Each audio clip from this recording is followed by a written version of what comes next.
So everything from Black Friday has come in. I bought a foldable table, Samsung Galaxy S7 Edge, a bunch of these stuff, so like accessories and stuff. 2 new lenses. But what I'm really excited about, aside from the phone obviously, is Lumix LX10 that just came out on the 28th. But right now, I gotta kind of organize myself. So finished cleaning, and desk is pretty neat now. Organized camera accessories in here, wires, cleaners, that kind of stuff. Phone, the LX10. Definitely gonna do a review on this one. Gear VR. I'm probably gonna do a video on this as well sometime in the future. So right now, December 3rd, woke up around an hour ago, as you can tell. So I haven't cut my hair. I'll definitely do that today. And it's really nice out today, by the way.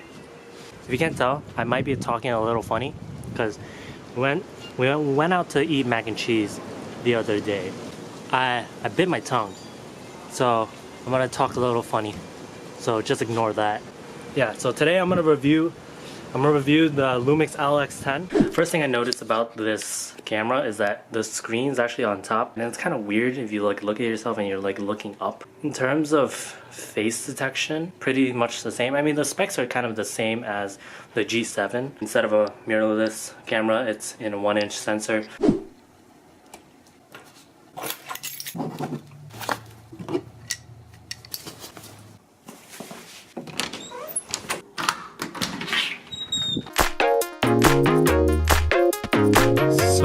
I'm just waiting to fill up my gas tank. So why did I get a new camera? Because I just have the money. No, just kidding. The G7 is actually technically my sister's camera, and when we meet up in about 3 weeks, I'm gonna be giving her back the camera. It was between the LX10 or the RX100.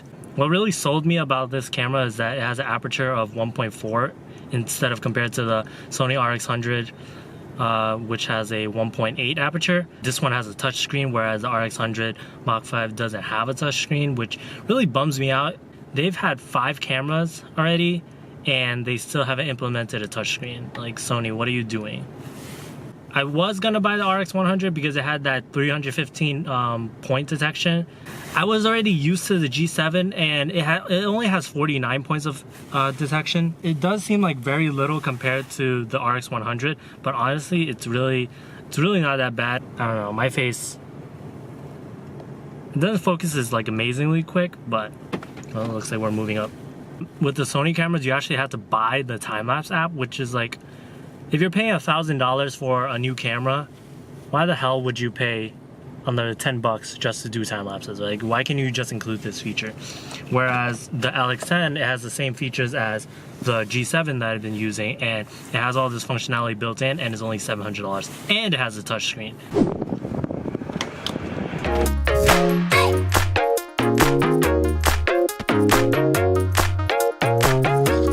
Gonna put this thing on the mini tripod. It's super slippery. And that's the thing about this camera. It feels really nice. The body is really smooth, and the lens, the Leica lens, it feels super like expensive and all. If you don't have anything like a grip or a strap, well, I do have a strap, but I don't like putting a strap on my wrist. But if you don't have anything, this thing is likely to like just slip out of your hand and fall to the floor. Okay, I can't talk with my tongue right now, but it's definitely just gonna fall to the floor and shatter. So this plate's behind me, Supercuts, is where I usually get my haircut. Hopefully it isn't too bad. This is the before, and then this is after. So can't say I'm super happy about the haircut, because she kind of cut like a little too short over here. So I'm gonna go home right now and take a shower so hair doesn't get all over the place.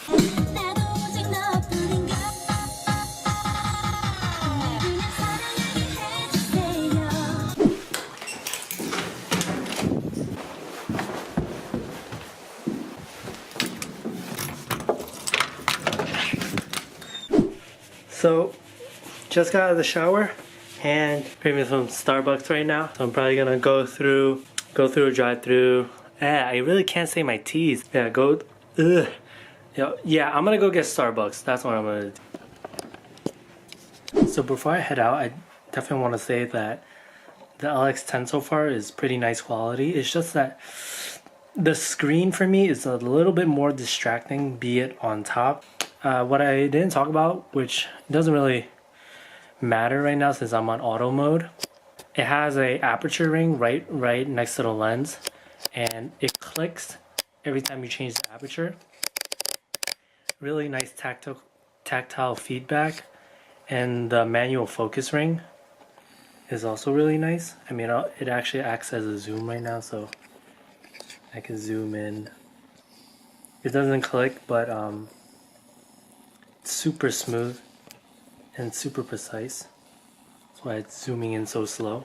I'm just loving this phone as well. The coral blue on this. The S7 Edge is such a well-made phone.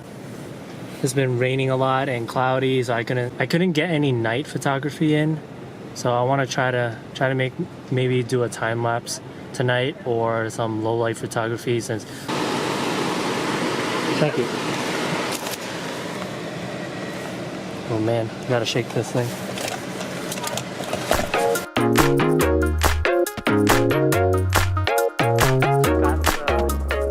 The G7 working as a magic right now. The temperatures are dropping real quick. It's like, yeah, I don't know what's a Starbucks, but they never like shake my drink. Let's see how many shots we still have.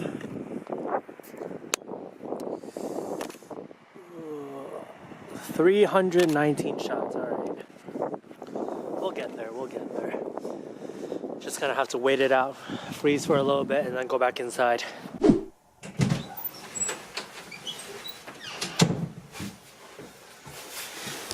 Okay, so kind of final verdict with this camera. It's a great camera if you want to just use it for vlogging and everything. It's very portable, super light, like much lighter than any DSLR and obviously any mirrorless camera. It has all the features of this camera, but in a very compact size. Makes it very amazing. Time lapse, face detection. There's also tracking focus, so you can select an object and it'll track it. The zoom, the flash, it has a pop-out flash. Great aperture, great quality in general, 20 megapixels. My only complaint is that I don't know why, but on this camera, the layout of the buttons is different than the layout here.